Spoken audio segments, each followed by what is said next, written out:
Good afternoon and good evening. Welcome to the Youth Leadership for Africa group. Today's date is Sunday, November 23rd. I'm excited that you're able to join us for today's meeting. Our leadership team we've got several of them here. Normally our host is Brian Otiano, but I see he's maybe having some internet connectivity issues, so I'm going to get us started. My name is Terry Cohen, and I'm glad you could join us today. We will have more people joining us, I'm sure, as the meeting gets underway. The meeting is going to run for about 90 minutes. We have an exciting agenda for you today. Today's topic is governance and human rights. We've got several videos to share with you, plus we have an exciting guest speaker, Dr. James Mwita. I am going to get us started today with a video about something good that's going on in Africa, and this is coming from Morocco. And they have recently announced that they have broken all tourism records coming to Morocco, which is exciting. Tourism is a mainstay of many of the country's economies in Africa. So let's take a look at that. I'm going to share the screen with you, and we will watch a video of something uplifting to get us going. One moment while I queue up that video.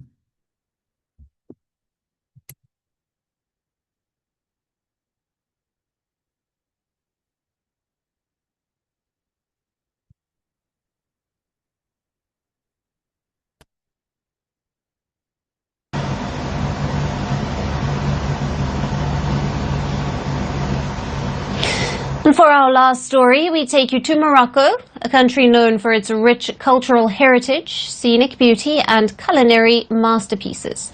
The North African nation has broken its tourism record as it welcomed over 17 million visitors in the past year.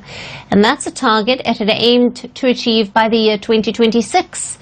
But as the country invests to make itself a tourism hub, more and more people are choosing it as their next vacation spot. Our next report gets you all the details on Morocco's tourism success. Morocco is climbing up the list of the world's top favorite tourist destinations. The country has broken its own tourism record. It welcomed around 17.4 million tourists last year, the most it has seen by the end of any year. This marks a 20% increase from the previous year. This tourist influx is driven by foreigners and also Moroccans living abroad, who share the proportion equally. This boost puts the North African nation ahead of its strategic tourism roadmap. Morocco had set a goal to receive over 17 million tourists by 2026. But the target has already been hit 2 years ahead of schedule thanks to its vibrant, breathtaking tourist hotspots that have attracted visitors from around the world. Often called the gateway to Africa, Morocco is considered an all-in-one destination. No matter what kind of traveller you are, Morocco has something for you. From colourful markets, palaces, heritage sites and wondrous medinas, it is a cultural powerhouse. Its natural beauty cannot be overlooked. From capped mountains, captivating landscapes of the Sahara Desert and breathtaking beaches, Morocco is a paradise for nature lovers. And how can one forget the food? From tagine to the famous couscous, Moroccan food is a culinary masterpiece with a blend of spices and herbs. One of the most popular destinations within Morocco remains Marrakech. Known as the Red City, it is famous for palaces, gardens and rich culinary heritage. It's also known as the City of Luxury. And who can forget Casablanca? Known as Morocco's film city, Casablanca has a rich culture of music, movies, culture and cuisine. Blessed with scenic beauty and culture, tourism has become a lifeline for Morocco. As of 2023, it contributed about 7% of the country's GDP. It accounted for around 2 million jobs. By the end of 2024, Morocco's tourism revenues stood at more than $10 billion. With a record number of tourist arrivals, Morocco has also become Africa's most visited destination in 2024, surpassing Egypt. This comes as the North African kingdom in recent years has made significant efforts to make itself a tourism hotspot. It has invested heavily in modernizing its airports, public transportation and hospitality. The country is also set to host football's African Cup of Nations later this year and the FIFA World Cup in 2030. The excitement is already palpable among Moroccans. With the African Cup of Nations and then the World Cup 2030 in Morocco, the country will prosper and more tourists and national teams from different countries will meet in Morocco. Hotels are prospering together with cities. We have hospitality. Frankly, I was very happy when I heard Morocco, Spain, Portugal will organize 2030 World Cup. Honestly, this is a big honor, especially after the Atlas Lions made us proud in Qatar 2022. This is a big honor to organize 2030, as it will also help develop infrastructure and tourism. With the efforts by the authorities and happening events lined up, Morocco is expected to see a surge in already increasing tourist numbers. If not already, it is better to add it to your list of next wanderlust destinations as Morocco becomes the next vacation hotspot of Africa. From breaking news to the day's biggest controversies, shedding light on the world's top. Okay. That was an interesting video. Hello, excuse me. Hello, Brian.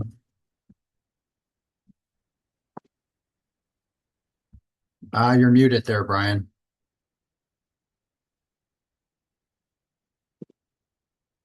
Hi, good morning. Hi, good evening.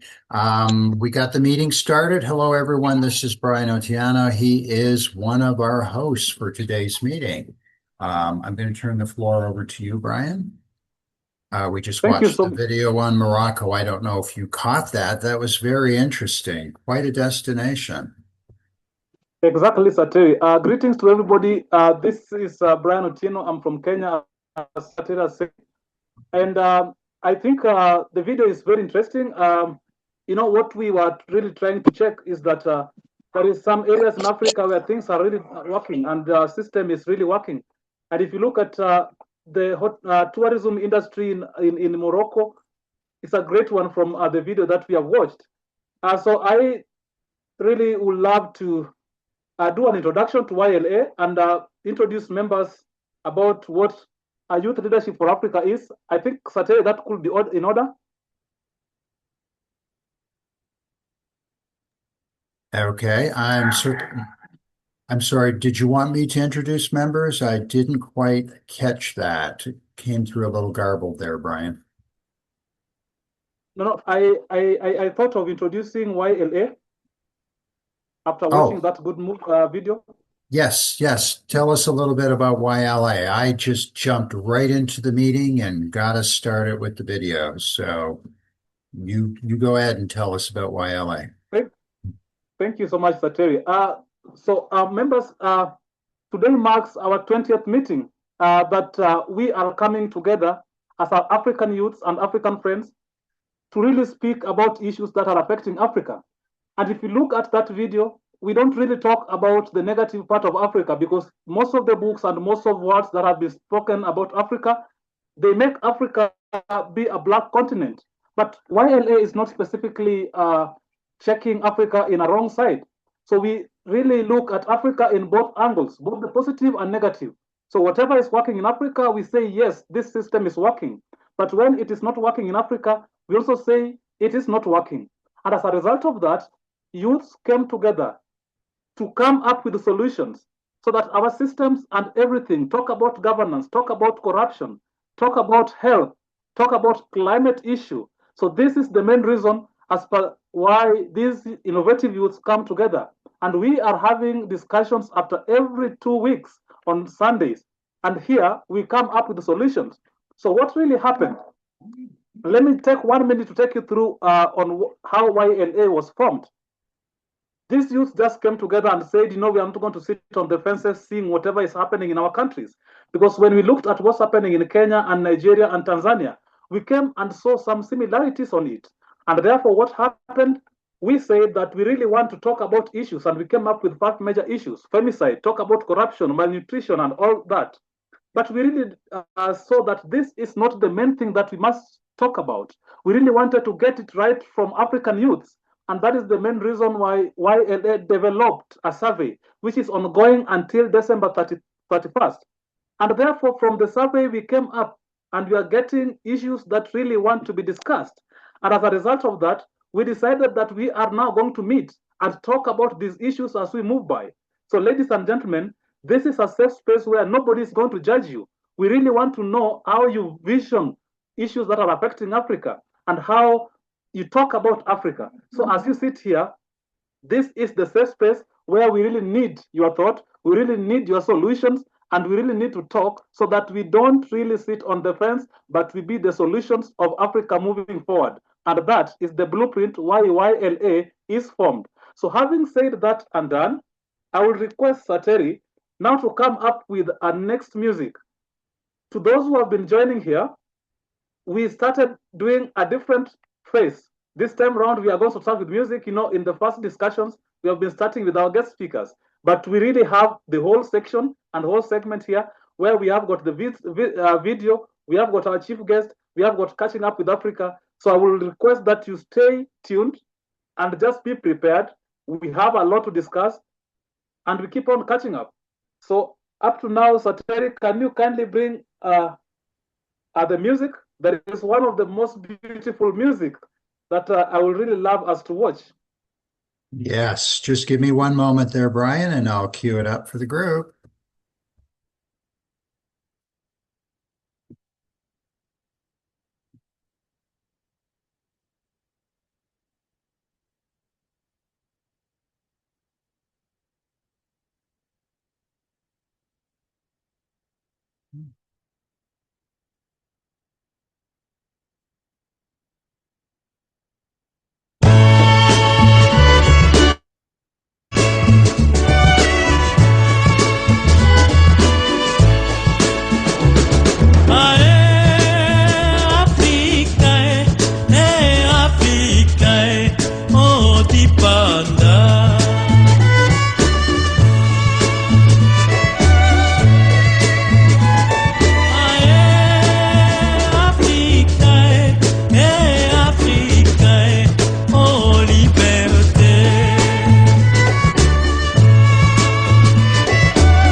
Africa,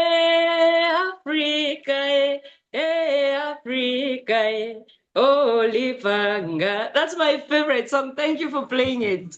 Thank you so much, Frida, for really reciting that song. And it really says that Africa, where is your freedom, right? From all the time that the colonizers left up to now, do we really have social freedom? Do we really have economic freedom?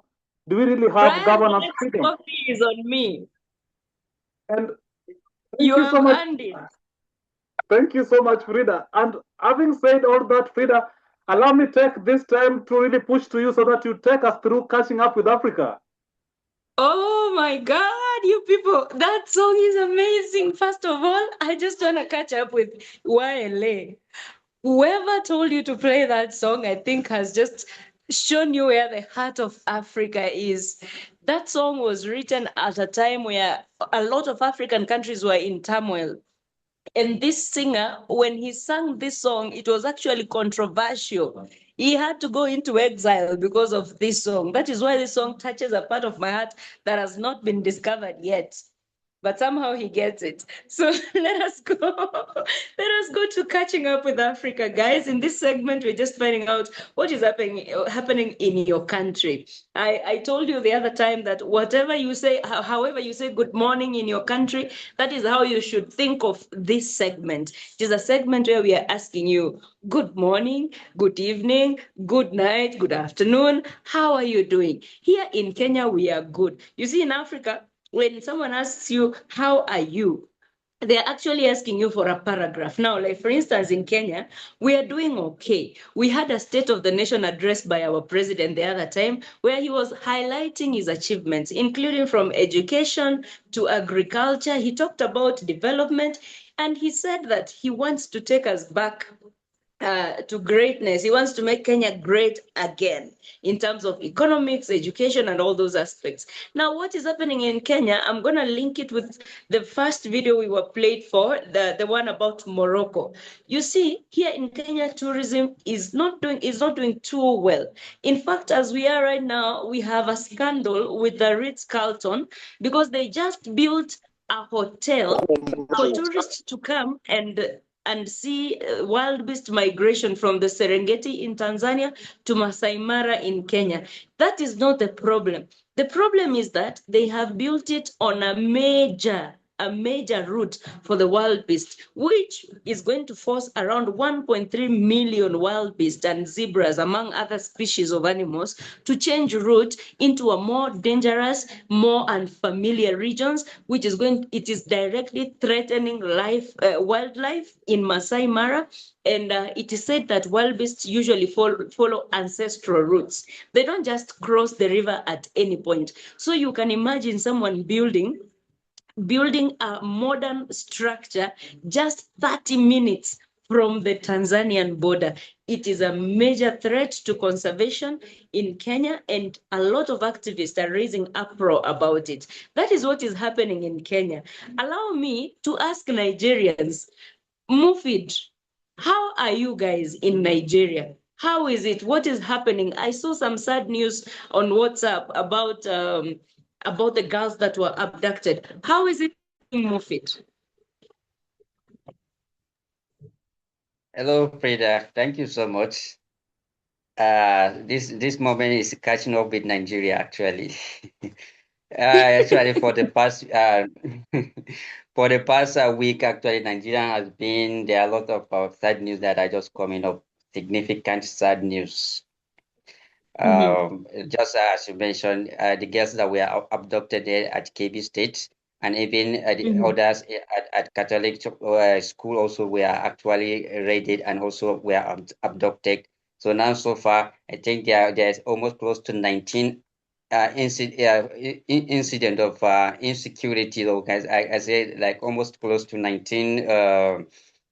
Those kind of incidents that occurred within the northwest part of the country and even the north central per se to say.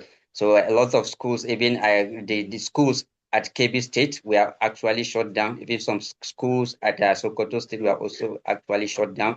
following a serious directive from the vice chancellors that a student should evacuate immediately within an hour of the circular that they released. So a lot of things are going. In fact, I have never seen something that is just actually spreading as far as a wildfire uh, fire that is actually moving so fast in like this time around. So just like we even get to realize what is actually going on with all the incidents that have been happening in the country for the past. So the kind of the impact is actually that is just coming is more pronounced this time around. You see, just like that, within 24 hours, a lot of schools have been shut. In fact, even the federal government colleges, that we call them the unity schools, think close to 17 we are also closed down in different states just following these incidents. So a lot of things are going that are actually somehow complicated to even comprehend and in fact beyond ordinary imagination. And even beside that,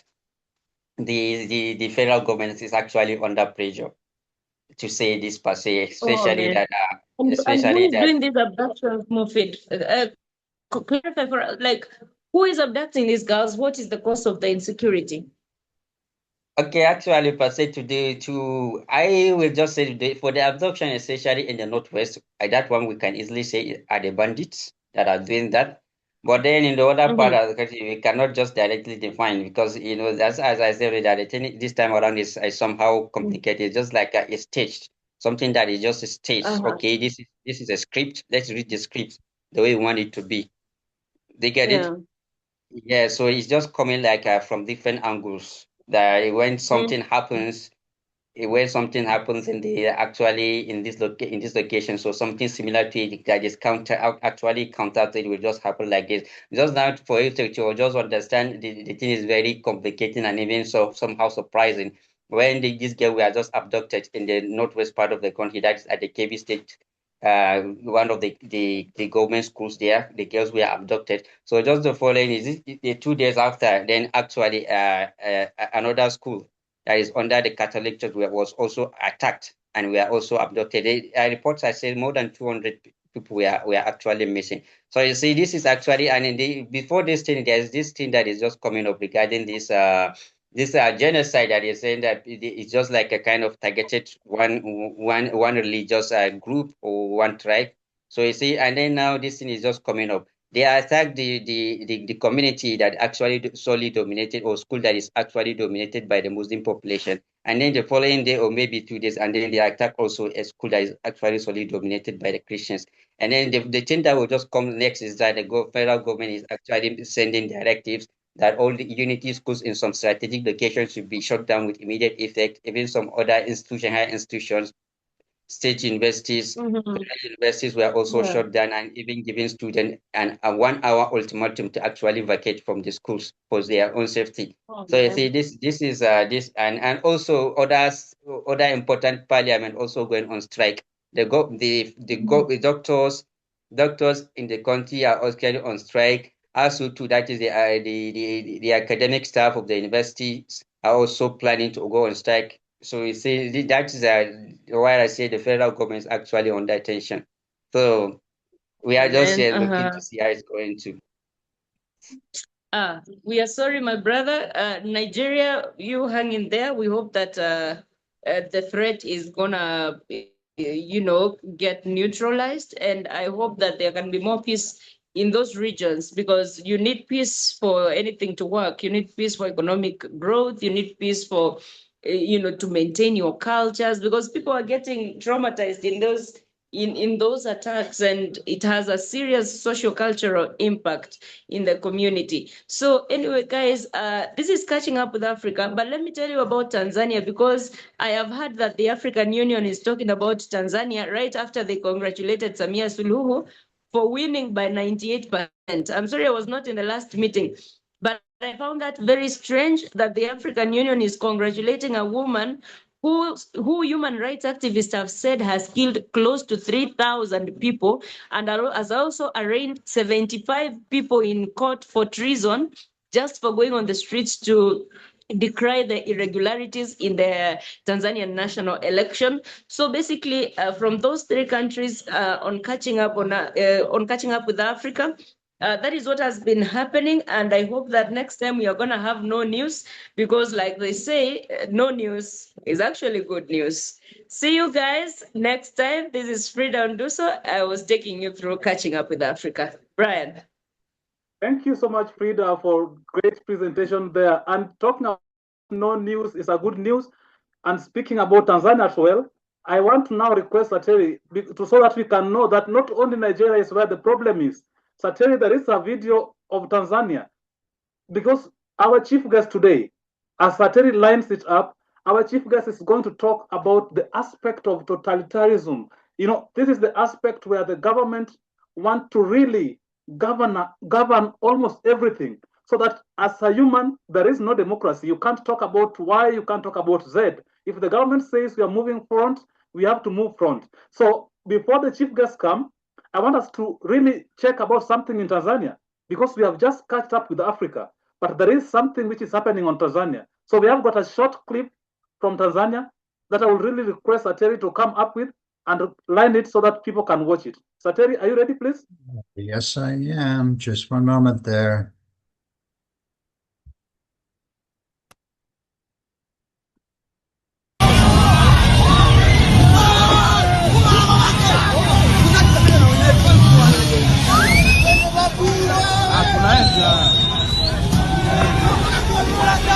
What you're about to see is what Tanzanian media refuses to show.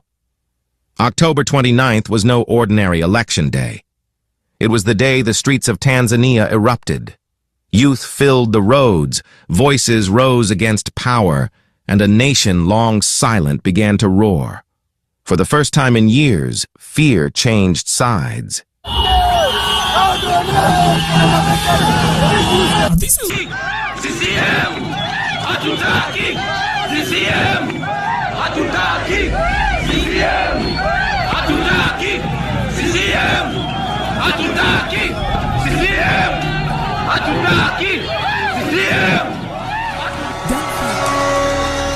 Ninayeongea hapa ni Rais wa Jamhuri ya Muungano wa Tanzania na Amiri Jeshi Mkuu wa nchi hii.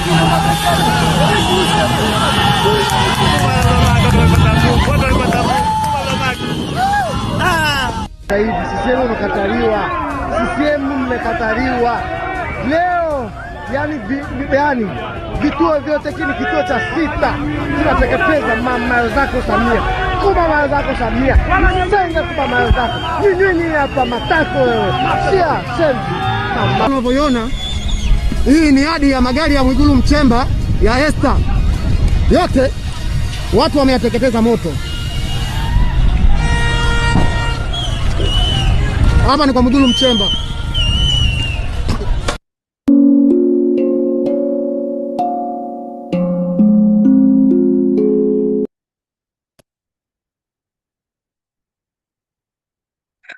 Wow.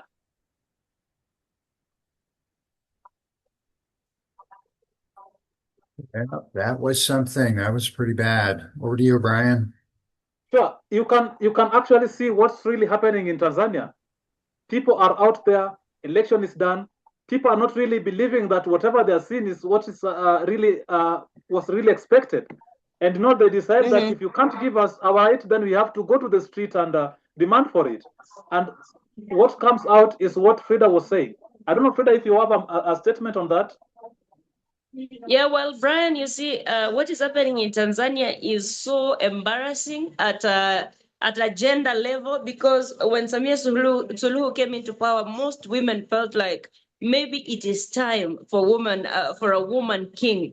And we are very frustrated that this woman has turned out to be not just a traitor, but also a dictator that is ruthless, killing her own people. For a president that claims to have won by 98% after having rooted out major opposition by either imprisoning them or sending them to exile, for her to get inaugurated behind barracks How come she did not want 98% of the people she claims voted for her to celebrate her win? Why is it that she has to be escorted in places where the common mwananchi, the regular citizens cannot get to? That is number one. Number two, what is happening in Tanzania is very telling of politicians' lack of situational awareness. You saw presidents from the Ugandan president congratulating Samia Suluhu. The Kenyan president sent the deputy president there. I saw Filipe Nyusi from Mozambique. I saw major leaders of the African Union congratulating Samia Suluhu, which tells me that they do not know it is coming to their doorstep. Africans generally are disgruntled, from the youth to the elderly people, because we not only have greedy people in places of power, but there are people that are willing to go the extra mile. They're willing to kill, maim, silence, imprison. And for Samia Suluhu to accuse 71 people, including content creators, of being treasonous, that is rich of her, considering what she is doing to Tanzania, a country that was previously peaceful. Anyway, from here, from a feminist point of view, someone that had a hope, I had serious hope with women leadership. I am doubly disappointed by Samia Suluhu and her cousin from Kenya. Thank you so much, Frida, for all that. I really agree. And one of the most important things is that Africans are really growing, and we are, from the levels of education that we have undergone, we now know what's good and what's bad. We really don't need to really say yes to everything. We have to go for what is right. So having said all this, I think I want to bring Mufid. Mufid, if you are on the line, can you hear me, please?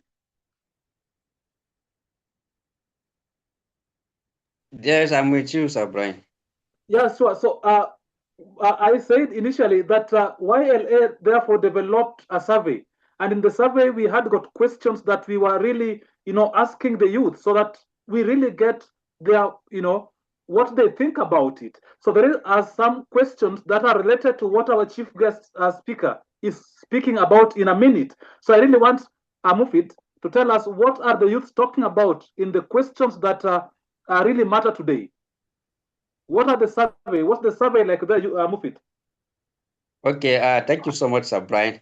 Actually, looking at our Youth Leadership for Africa survey, that we call it the quality of life survey. So far, so good. We have actually received some tremendous report from different countries, like say 13 countries across Africa, which is a very good one. So now, if I just want to actually highlight some of the key some of the key questions and the responses that actually comes from these questions. So our questions today, part of the survey, see how actually diverse the survey is. Any kind of speaker that we actually invited to speak on something. So there are actually questions that are actually addressing some of the key points that the speaker is actually having some expertise in that regard. So now, let's say we take this question that says speaking up without fear of consequences. So then the survey asks you that actually how actually concerned are you from 1 to 10? That is speaking up without fear of consequences. And then to my own surprise, actually after doing running some analysis about the survey, you can see that that is being 1 less concerned and 10 that is you are actually more concerned. Then the people that actually respond by 9 and 10. We have 91 people responding to 9. You see how it is out of 240 something, 91 people responding to 9 and 56 people responding to 10, and only like four people responding to 1 and also 4 people responding to 2. So even the average, let's say at the center 5 is only 4 people that are responding to 5. So majority of the responses fall below 6, 7, 8, 9, 10. So you see, this is it. Speaking up without fear of consequences. This is our own Africa we are speaking up. And then we also look at this question that say independence of courts and law enforcement. How concerned are you with this? That is ranging from 1 to 10. 1 being less concerned and 10 being severely concerned. So even it is the majority of the responses fall from 7, 8, 9, 10. That is 15, 58, 83, 61. close to like 70% of the people that responded to the quality of life survey responded that they are actually severely concerned about independence of court and law enforcement. This means that our court and law enforcement actually doesn't have that much independence that required for them to execute law and order in the appropriate and adequately way. And then they say, okay, and this question that is actually speaking of police or military abuse of power, how concerned are you with this? That is actually on the radar of 1 to 10, with 1 with less concern and 10 the severely concerned. The same thing also follow the same thread. People that actually responded from 6, 7, 8, 9, 10 actually take majority of the, like this one has been 90% of the people respond, because it's only like 20. It's only 27 people that responded from 5, 4, 3, 2, 1. That is their first concern. That means police or military abuse of power is actually rampant within African countries. So you see, as I mentioned earlier, it's not only Nigeria, Kenya, Ghana, or South Africa that responded. We have response that came from 13 different countries across Africa. So this is our Africa, and this is our YLA, and this is what we are here to actually address and then send out our voices for people to hear. So thank you so much, Mr. Brian, for that. Thank you so much, Mufid, for giving that great insight. And Hello. From the survey, you can really Hello? see. Yes, Mufid, we can hear you, please. Yes, so we are saying that thank you so much for giving us that a great survey response. And from what you can see, African youths are really concerned with those pertinent issues that they feel that we really have to get solutions for, and we really must talk about them and really talk and come out and get solutions. Having said all that and done, ladies and gentlemen, it's my good time to invite our chief guest today, and our chief guest, I would request that we unmute. When you have a question, you can do in the chat. We are going to open a forum for the whole discussion. We are now inviting our chief guest now. Our chief guest is actually my lecturer and my good friend. Mine too. So it's my pleasure to welcome him. But before I welcome Dr. James Mwita, allow me give a little bit of who Dr. James Mwita is. So Dr. James Mwita is a communication and media scholar whose work focuses on African media monitoring, media literacy, and contemporary communication practices. He has taught across Kenyan institutions, including Rongo University, Mboya University, and Africa Nazarene University, where he has contributed advancing research, informed teaching, and critical inquiry. Dr. James Mwita academic interest emphasizes the role of media in shaping public discourse, empowering audiences, and strengthening democratic participation across African societies. Our chief guest today, that is Dr. James Mwita, is African-based scholars that I can speak about, one of the African-based brains.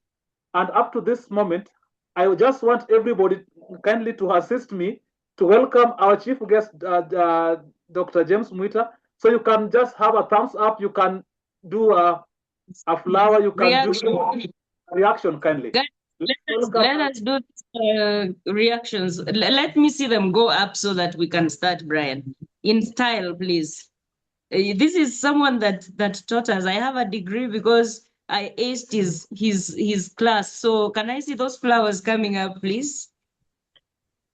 Brian, I'm yet to see you as Pandisha is. So I can see from Mufid. Thank you, Mufid. Angela, can you hear us? Dr. Sam, tafadhali pandisheni hizo reaction. Oh, I've already started speaking in Swahili. I'm sorry, guys. Karibu sana, Dr. James Mwita. Thank you so much, and kindly let me have a reaction to show that I can be heard. Absolutely.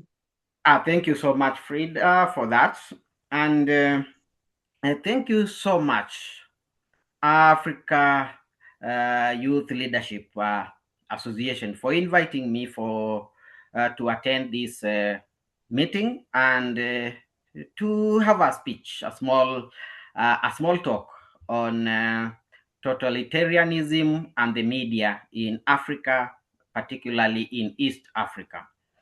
Here, I would like to invite 3 people that I came with. If I forget one, kindly remind me. We have Dr. Sam. Dr. Sam is a media scholar specializing in public relations. He lectures at Tharaka Nithi University.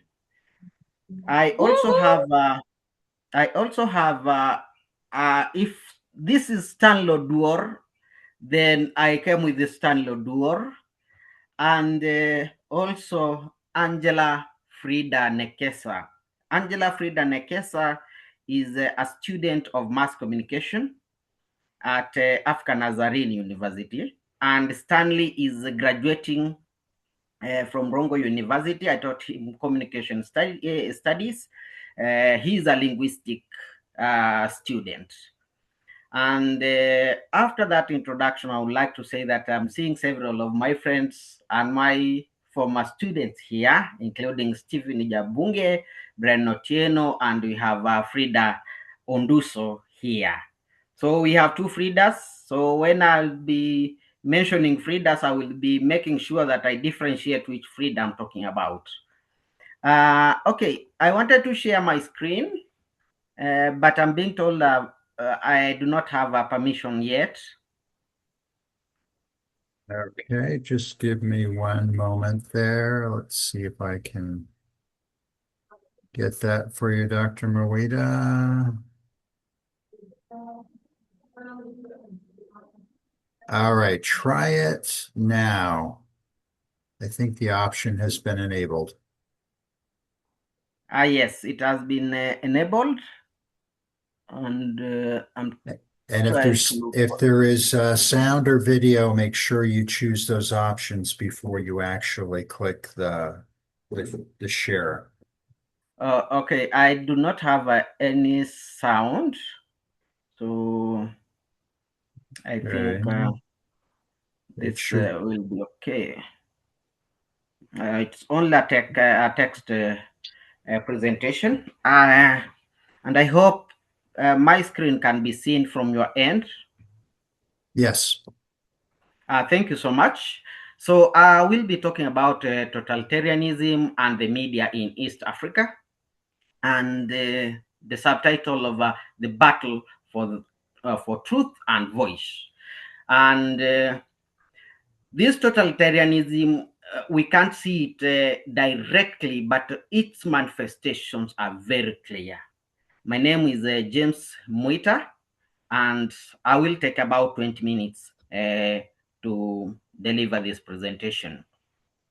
So we look at the aspect of or the concept of totalitarianism.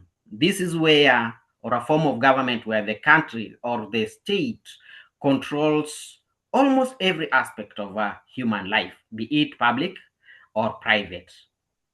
And in this control, they use a variety of means to achieve it, including using technology. For example, if they want to silence your voice, they will just switch off technology or restrict it. Some countries have used, for example, this kind of restriction. For example, in Cameroon, they will restrict, for example, if it is the francophone side of Cameroon that is making a lot of noise, they will switch their francophone internet off. If it is the anglophone, they will switch it off. So they use a lot of sophisticated technology to enhance this control. And they can also do surveillance. They can do surveillance on specific people, or they can do surveillance on a larger population. And they will also use what we will call pervasive ideology to maintain power and crush any dissenting voices. And we have seen this one is becoming so rampant in Africa. And it's not only in Africa, unfortunately, even the mature democracies that we have, that we know of, we have seen these tendencies. For example, Satteri's country of the US, I think I'm getting right your nationality, has had a development of this kind of operation of control. So as we look at East Africa, we should look at the entire world, and the entire world in this. This totalitarianism goes against democracies that we have relied for quite some long to make, to have truth, to have voices, to have variety of ideas in order to form or to inform our decision making. And this truth for decision making is normally enhanced by journalism and by spaces that are free, fair, and safe for communication. That's why this, when this meeting started, Frida and I think Mufid and Brian kept on saying that this is a free space, this is a safe space for communication. So totalitarian systems normally use what we will call systematic lying to cover the truth. Systematic lying can be so many things. We will talk about some, but we can mention here a few, like blaming others. No, it's not my people that destroyed or went to the roads. It is my neighbor's people. That's systematic lying. No person died. CNN is lying.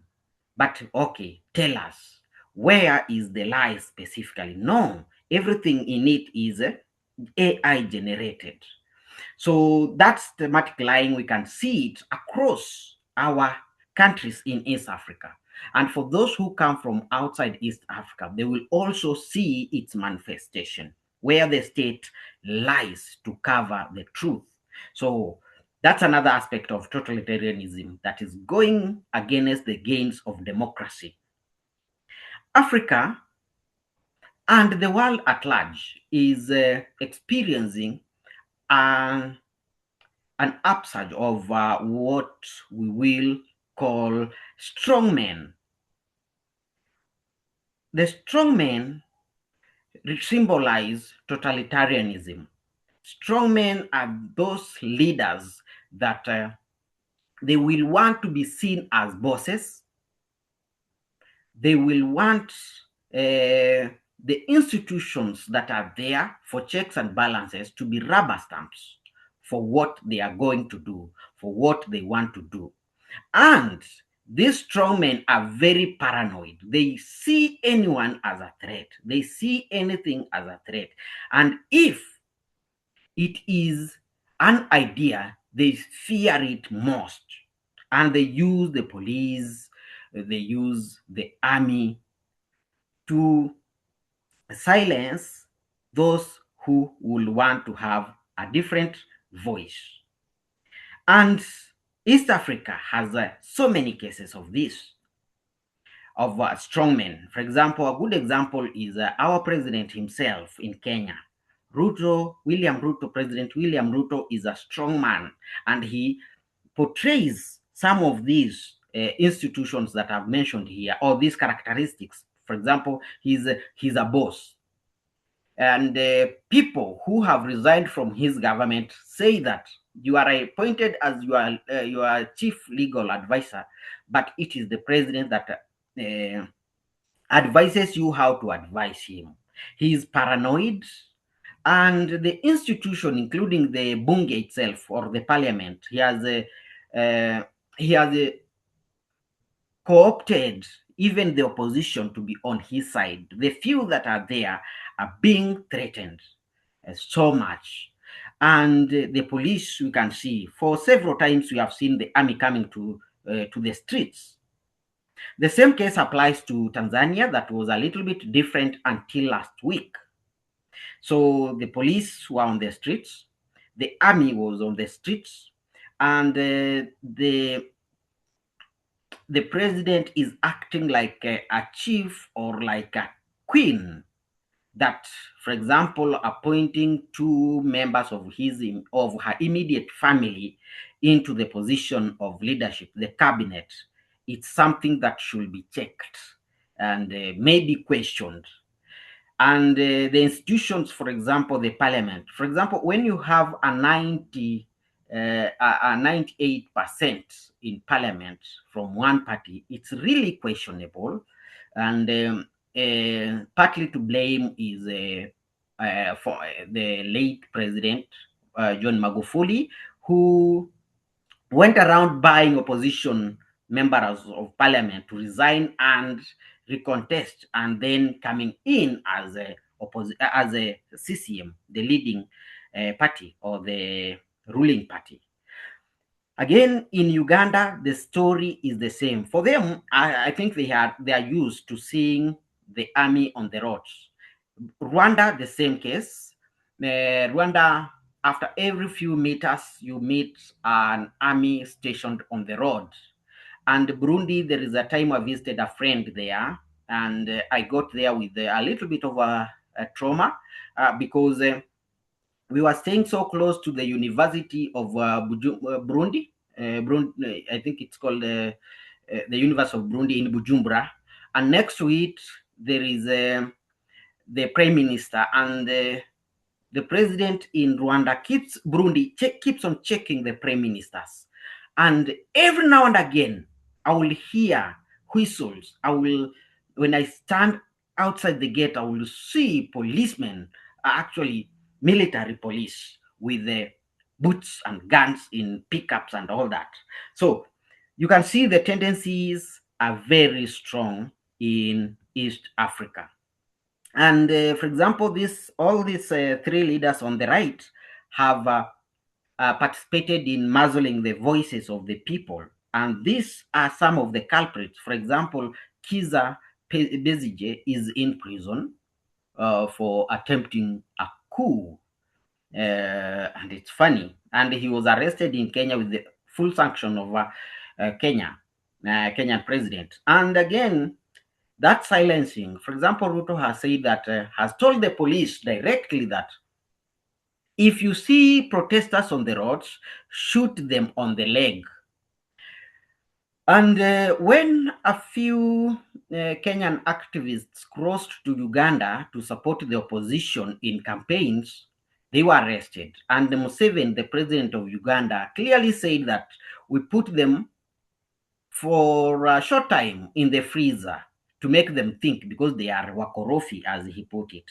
And Mama Suluhu harassed a Ugandan and a Kenyan and several others, and including sodomizing them, in order to silence them so that they do not bring out any different voice. So silencing the voices of truth. How do they silence it? Infecting fear. I have mentioned a few of those mechanisms of fear, but I will go on. Totalitarian regimes do not seize power by using force alone. Most of them, the contemporary totalitarians, come to power through the popular vote. Trump, for example, has the tendencies of totalitarianism, and he came to power through election. In Kenya, it's election that put our president in power. In Tanzania, again, election, or lack of it, I don't know. But we also have Uganda. We have had perennial elections, and he keeps on coming. And he said, if it's not a democratic election, why do I every time win? So they come to power in most cases through popular vote, through democracy. They rise and grow because of fear. They use fear, psychological uncertainty that makes people complicit. And this builds up and brings about the spiral of silence, that Nani was tortured and killed, and therefore we should keep silent. And the Chinese have a saying that because you cannot reach the monkey, what do? You kill the chicken. So kill the chicken to show the monkey what will happen to him if he is caught. So it has been used so many times. The youth specifically are dissident voices, voices that are saying otherwise. So they are very strong. The youth is coming so strongly, and the fear is inflicted on them. But the youth are refusing to fear the fear. And again, we find that the media is somehow given some fear, and the fear for the media, for example, comes in so many ways. It might be job threats, because the media or the leaders have got power, have got connections, have got the muscle to tell a boss to take you out of the media or from the spaces that we are operating in. We have arbitrary arrests. We have had this. We'll drop names here and there. For example, in Tanzania, we have so many media people who have been arrested. A very good example is Eric Kabendera. After this, you can read a book called In the Name of the President. You will see the atrocities meted on journalists and dissident voices by the former president Magufuli, which is the script that is being used up to this point. So we have arbitrary arrests for no reason whatsoever, only that you have published something. You have made an idea be public that was not supposed to be public, or it became to the public in a way that does not satisfy the ruling class. So we have abductions and disappearances. You have so many people who have disappeared. In Kenya, we had several people disappearing during the 2024 Mandamano. Some returned alive, some returned in body, and others are yet to be found. Same case in Uganda, same case in Tanzania. So killings also have been used to inflict fear on the people. Destruction of tools of trade, cameras, media stations, vandalizing your only source, for example, the internet, the phones and all that. So we have those, and they have been somehow effective. But are they effective? We will see from the reactions of the people in here. Silence becomes a form of censorship. So instead of using, the media have got what we call regulatory bodies. Like, for example, in Kenya, we have Media Council of Kenya, we have the Communication Authority of Kenya, and we have even Media Owners Association and all those. We have those statutory regulators, self-regulators, and co-regulators. Those ones, instead of them doing the work of, for example, censoring the content, it's now, for example, the police doing that. And we have so many. And this one, it makes people fear saying things out. It brings, or it paints a picture of the 1984 novel by George Orwell, the Orwellian syndrome, where you fear that you are being watched. Big Brother is watching. And we have thought police. Actually, we have a clear thought police, people who investigate what you have mentioned on WhatsApp. For example, in Tanzania, we have seen several people being arrested for the crime of being administrators of WhatsApp groups where voices came out against the government. So it's like they are coming into your mind. Thought police are there. So the Orwellian syndrome is clearly there. Big Brother is watching. The thought police. Hate speech, for example, the hate hour is clearly there. The media is so full of sad stories occasioned by these people. And we have so many. The telescreen of the 1984 is there in form of the internet. And because of the fear of losing resources and livelihood and income and profit, companies like Tigo in Tanzania reveal data that makes the following of Tundu Lissu easy. Companies like Safaricom have been mentioned that they were part of the people who revealed data to people, because when the Gen Zs came out to protest in 2024, what they did is they didn't have physical spaces. These were organizations without physical addresses. They organized in safe spaces, but again, there were people there monitoring them, and one of them was it has been said Safaricom was part of that. So youth must turn the fear that has been created into the fearless truth. And how can this be done? Through engagement, alternative spaces, and such. Case in point, we have mentioned Gen Z alternative media media use for mobilization. They use Twitter, they use TikTok, they use Instagram. Where we were waiting that we will hear them or the media will point them gathered somewhere.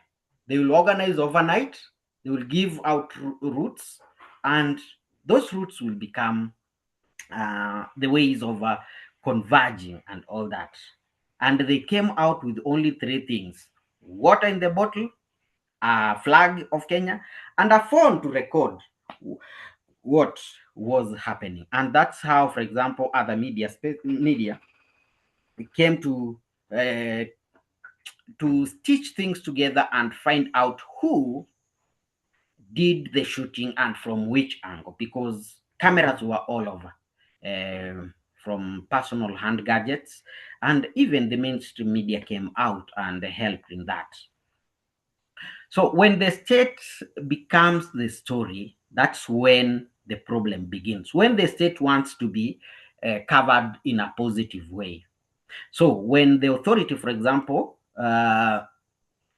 rewrites truth in an abusive way, for example, when the state muzzles the media, that's when problems begin. For example, when the newsroom receive official narratives that this is how you should cover this. For example, in Kenya, after the Gen Z killings, a media house, I think it's BBC, I will be reminded, the BBC did a very serious documentary showing everything and how it happened. Was it BBC or CNN? I'll be told. But the government told the media, the local media, that you should never air that documentary, and it wasn't aired on our media, our legacy media, except for, I think the KTN had aired before they were cut out.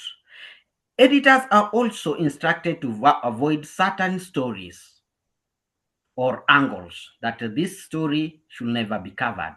I have already given that example, and also when CNN Larry Madowo did a documentary of Tanzanian killing, now professionally linking all the videos and the shootings and all that, the media in Tanzania have been told don't air. Mr. Msigwa, the communication minister, clearly said that we should not air any of those media, any of that content from the CNN. And they have clearly said it is AI generated without giving any alternative response to that. And they are blaming, as usual, we shall see that there is a blame game. They are blaming so many things, including that now CNN did a documentary only reflecting one side of the opposition. They didn't question the government, but they are saying that the CNN lied. What I had said that lying, systematic lying. Publications are banned or labeled as threats. We have seen, for example, Standard Media Group has been labeled as a threat to the government. People have mentioned it here and there, including those in leadership. False stories are repeated until they feel like the truth. I hope I'm still. Oh, my screen ran away. Frida, you are sharing.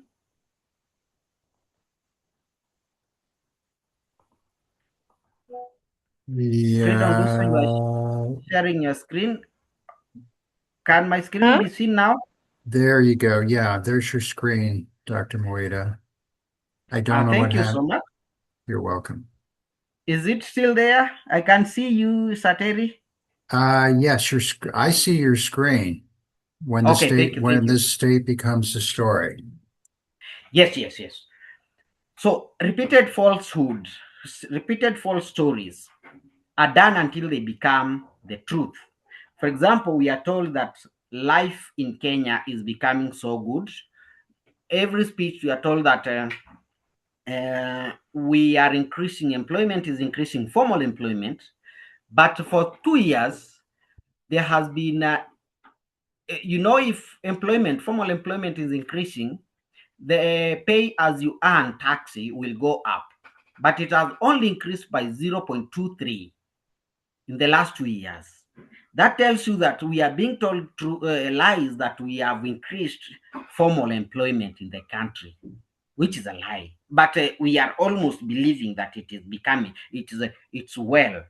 So blaming enemies or external forces for failures. For example, right now, enemy number one in Tanzanian government is Larry Madowo. But Larry Madowo only generated or amplified what was generated.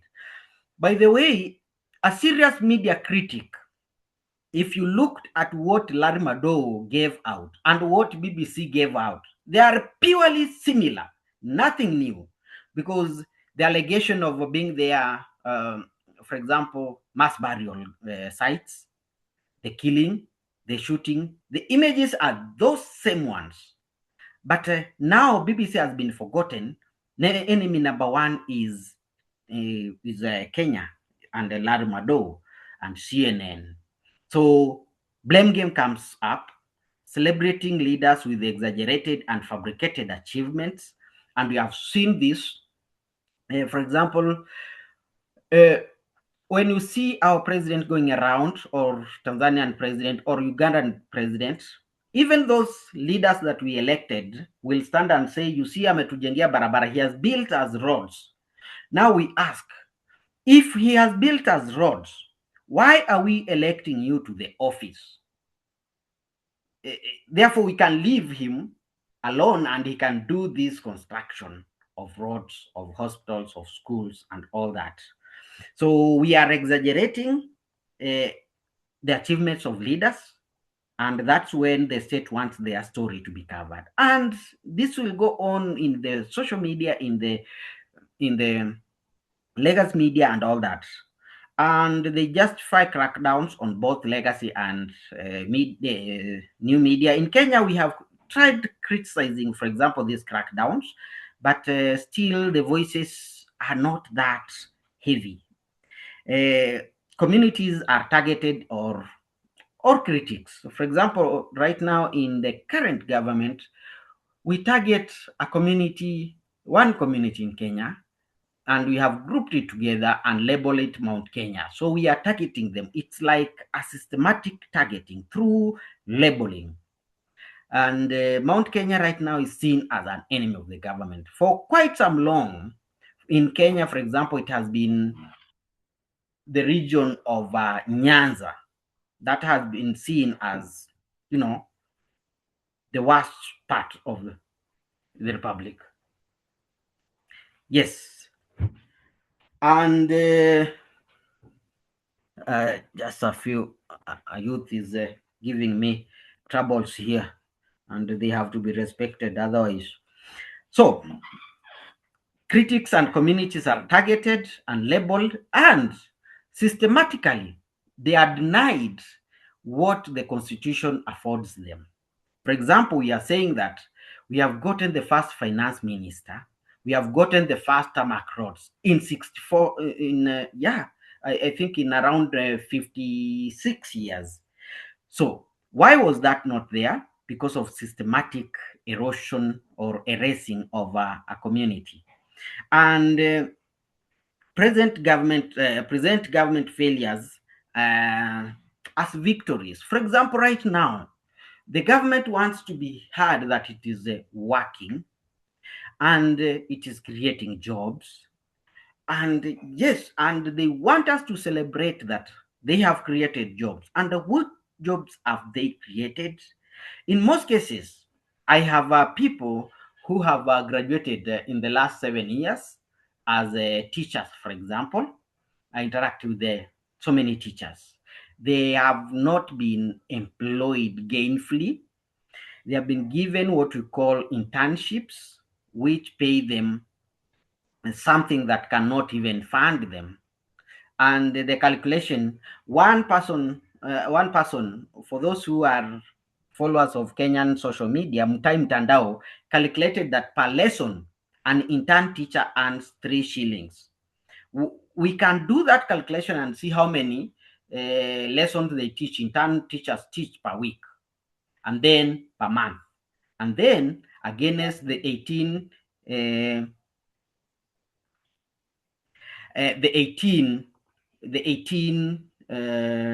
thousand shillings they are given.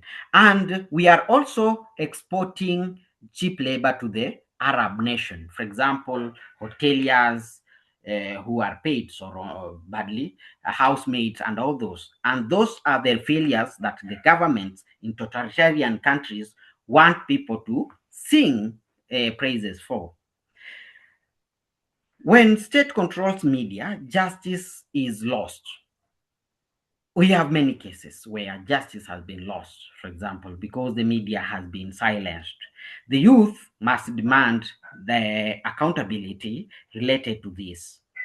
And new media has come up as the arena for resistance. New voices are rising through courage and creativity.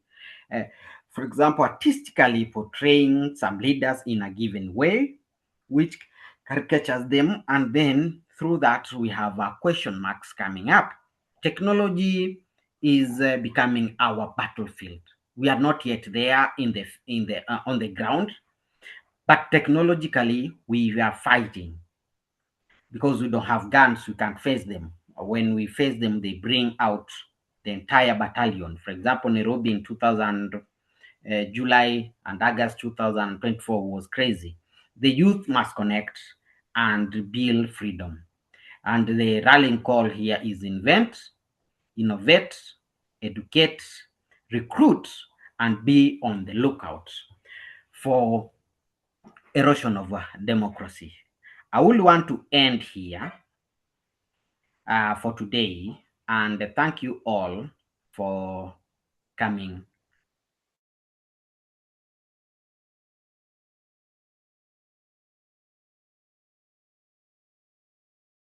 The space. Thank you. Where I can. Thank you so much. All right. Thank you, Dr. Mwita. You can stop your share and that'll return us back to the home screen. Okay, just a moment. Perfect. Thank you so much, Dr. Mwita, for the great presentation. That was extremely insightful, telling us all about what totalitarianism is and how it's practiced and how it has been seen. That was great presentation. Ladies and gentlemen, at this particular moment, I really want us to appreciate our chief guest, Dr. Mwita, for the great work that he has done. Just give a reaction. You can give a thumbs up. You can give a love emoji. Let's appreciate our chief guest kindly. I really want to see each and every person's screen appreciating our chief guest. Thank you so much, Samuel. Thank you so much, Mufid. Thanks so much, Sateri. I can see Frida. I can see Abubakar. That was really great. Thank you, Daktari. So at this particular moment, I would really give Frida just a minute to comment on what Daktari has said. If you have a question, kindly. And then whoever is also having a question, now that you are running out of time, I'll give just 1 minute so you can raise your hand or you can drop the comment or the question on the chat so that I can read and we can engage our doctor before he leaves. Frida? Yeah, sure. I want to thank Dr. James Mwita for the insightful presentation. It is hands down the best presentation we've ever had here because of just how structured it was, the order from point A to point B, including the takeaways at the end where he's written to what end, so that we can challenge governance when we see it falling. And also, as someone that has had experience with media, I feel so seen through that presentation. Recently, I was featuring a story of a young girl that was assaulted, and I got so many calls from politicians asking me if I wanted to vie for a position. Meaning, if you air these stories, you are an automatic threat. And I just want to say thank you so much. My takeaway from that presentation is that there's somewhere where he said that you have to shift from the fear, the spiral of fear, into fearlessly speaking the truth, and that we must seek alternative means of telling the truth. Whatever we do, we shouldn't stop saying the truth. And I just want to say thank you. Thank you so much, Frida. You have actually summarized it. And somebody said that because you also know that I also in media partly. Somebody said that we don't need to report positively, but we really need to report accurately. So regardless of whatever happens, we give the accurate reporting. Thank you so much, Frida. Mufid, maybe do you have a question for our chief guest or a comment kindly? 1 minute, Mufid, if you're there. Okay, yes, Mr. Brian, thank you so much. I would like to appreciate Dr. James Mwita actually for that impressive and wonderful presentation. Thank you so much for that. Actually, I would like to relate my question to the quality of life survey because I have looking at the responses of when especially that our guest speaker has some expertise regarding that is the voices in the media. So this question does actually mention that representation of youth voices in media or public spaces. So I've seen a lot of people that say raising that actually there are some concerns in that regard. So now my question is, okay, so is how can young Africans speak truth to power and reclaim freedom from fear that is using the power of the social media? Okay, thank you so much, Mufid. I will give a scenario in Kenya. At some point during our protests, especially last year and partly this year, the youth came up with what they call greetings. So they identify that person who is becoming a threat to them. They will enumerate all that surrounds him, including their phone number. It might be the last resort, including their phone number, and they will ask young people to greet them. Send them a polite note, question. Send them a polite request that please, MP, help us here. Please, Senator, help us here. Please, Governor, help us here. And their phone will be so filled with those messages until they will react. If they don't, what they resorted to is, okay, it was war, complete war, but war of what? They will share the family. If that failed, they will share what really hurt them most, their economic bloodline. For example, which vehicles they own, which deals were acquired wrongly or in a corrupt way. That one worked somehow in Kenya. And Tanzania also picked that, and currently they are going towards that. I don't know how far it will go, but there is this time it was a small beef between, we used to call them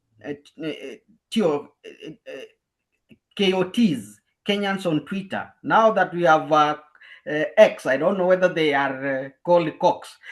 Now, Kenyans on Twitter had a beef with the Tanzanians on Twitter, and the altercation led to the greeting of members of Parliament of Tanzania. And they had to do that until Parliament website was closed. And even right now, there are institutions that have closed their websites in Tanzania because they are using that. For example, when the government says, no, those vehicles do not belong to this MP. How can an MP in their first term own so much fleet of vehicles? The Tanzanians who are going on social media, clipping their information and sharing them that, you see, this belongs to a given politician. They had to close their website for vehicle registration or identification. Thank you. Maybe that's an option. Thank you so much. Thank you so much, Dr. for the great reply. We really appreciate you for the good work you have done and the great response that you have gotten from you. I will be very unfair if I don't acknowledge the three members or four that Dr. worked with. That is Dr. Salm. Would you just say hi to us in a minute, kindly, Dr. Salm? If you can hear me, if you're on the call, please. Thank you. I don't know if you can hear you guys. Yeah, yes, sure. I can hear you, Dr. Salm, please. Yeah, allow me a minute or so to make a comment. Sure. Have a minute, Yes, please. yeah, okay. Thank you so much. I'm Dr. Nyabera, a lecturer at Tharaka University.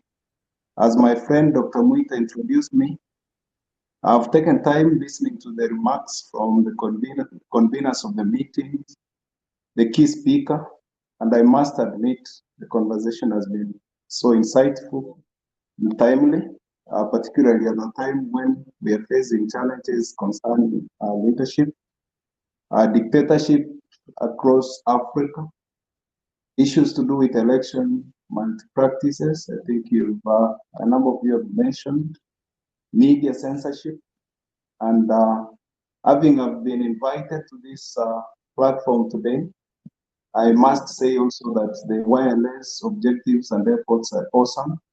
As a media scholar, I want to encourage each and every one of you, irrespective of your profession, your gender, or nationality. Let us take advantage of media tools so that we can boldly discuss our stories, our issues that affect all of us, the challenges we're facing, so that we can be able to educate and create awareness to the public on these major issues that we are facing. Let us create platforms like one of these that you've created, Brand. It's safe and it will give us an opportunity to enlighten the problems that we are facing as Africa. Remember, we are all Africans and Africa is our business. Look at the videos. I've heard you mention the key speaker, Madam so you've also talked about it, the video by Larry Madowo. It's high time, ladies and gentlemen, we speak out. You guys are very much advantaged. You have a platform. We can be able to discuss these issues. And then maybe finally also want to rethink about our status as scholars. Let us embark on serious scientific research on best ways forward. We have the knowledge, we have the skills. In so doing, we can be able to come up with solutions that can help us, of course, mitigate these very imminent or eminent issues affecting us. As part of this, of course, I want to say it has been an honor. Thanks for the opportunity to be here. As part of this great team, ladies and gentlemen, working tirelessly to be part of African problem solvers, I'm very grateful and I'm looking forward to seeing what Brian promised us, that on 31st of December, we are going to see something. Please see if there is that opportunity. We will be happy that as we look at those findings that are going to come from your end, we can also be able to voice our contribution. Otherwise, may I thank every one of you and wish you well. God bless you as you're doing this great work. Thank you so much, Dr. Salm, for the great, good comments there. We really appreciate, and we are also glad that you joined us.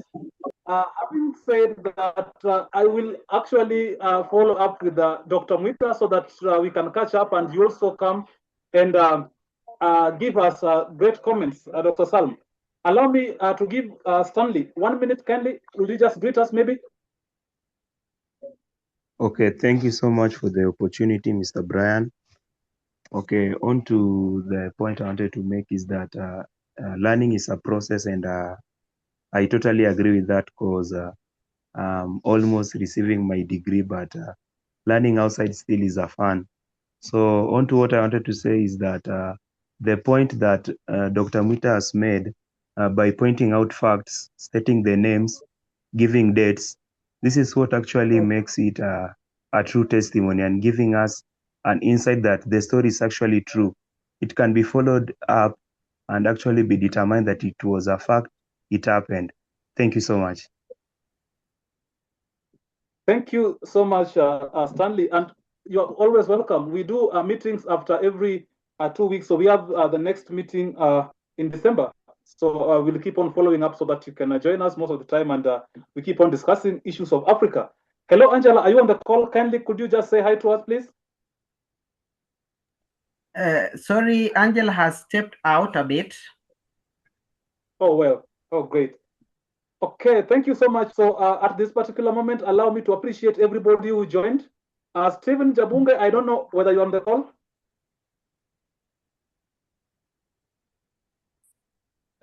Can you hear me, Mr. Nyatieno? Yes, Jabunge, a minute kindly.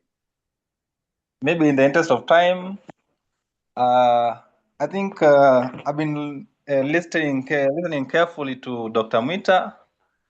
I think the presentation was well informed, excellent, and I want to appreciate him for that presentation.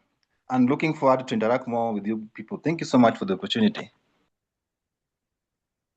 Thank you so much. I can see my brother from Nigeria, Abubakar Suleiman. Thank you so much for joining. So would you have a minute before we take it off?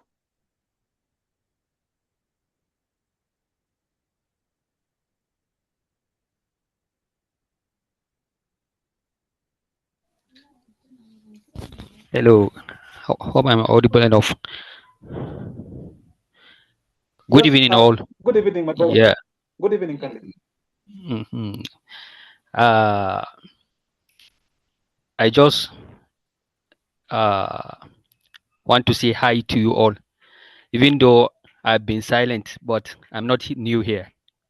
I've been following the movement, yeah, for a long time. I've been here, and that's great. Is maybe Thank you so much. It is an honor to be part of this great mind. Thank you for having me.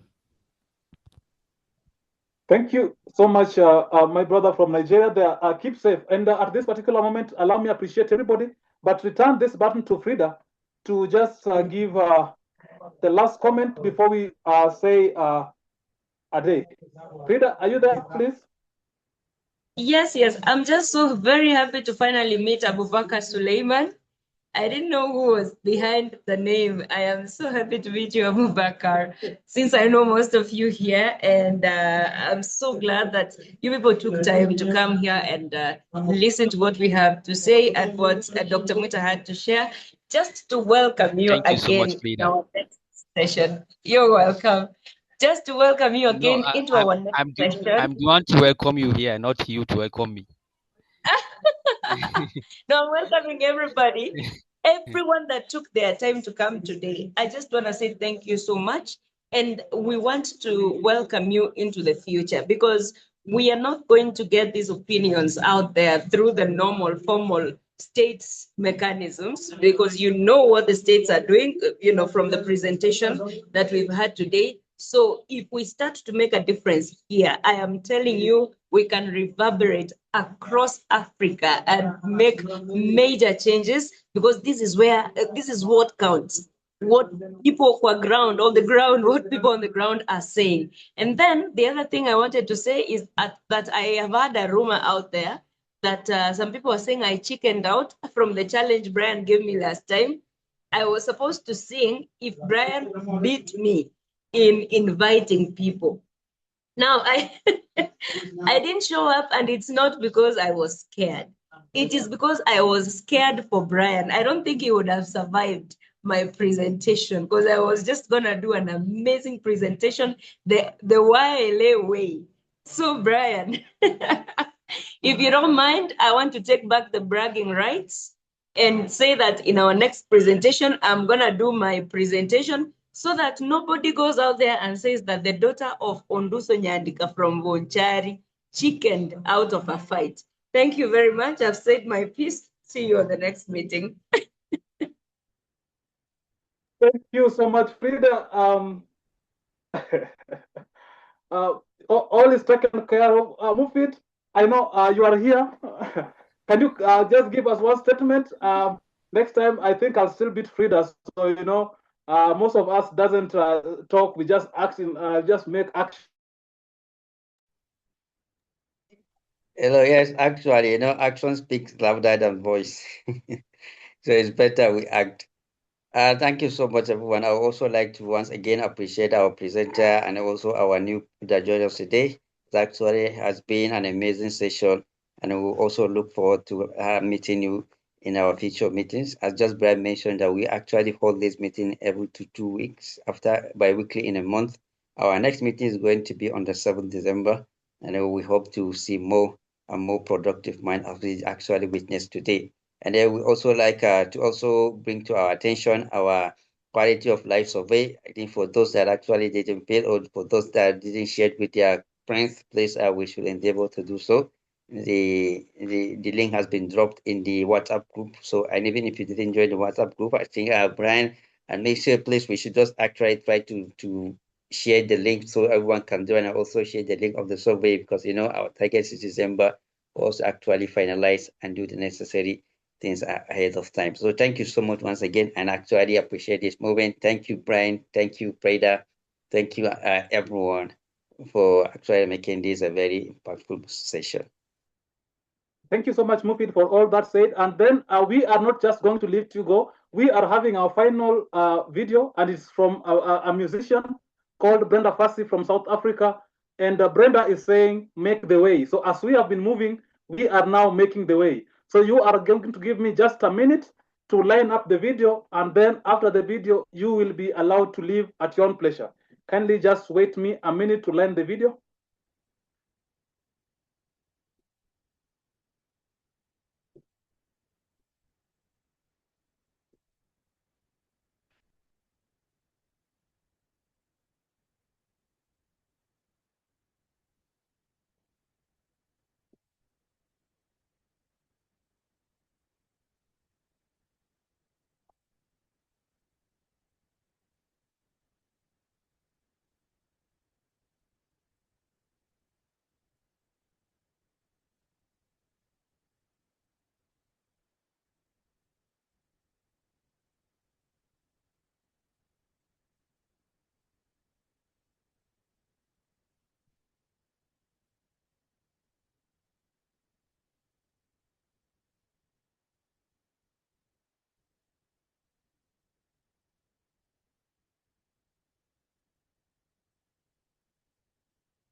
Mr. Brian, I can't get the sound. There is no sound? I couldn't hear. Maybe it's my gadget. Sorry, just a minute. No, it isn't yours. It's from the video.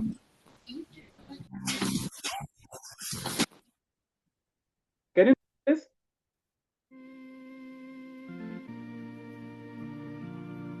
It's audible now.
Thank you so much, ladies and gentlemen, for coming over. We say thank you, and let's meet again on the 7th of December 2025, same time, same place. So if you are in West Africa, it is 4 p.m. If you are in Central Africa, it is 5 p.m. And when you are in East Africa, it is 6 p.m. African time. So till next time, bye bye and take care of yourself. Let's meet on the 7th of December.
Hello, Daktari.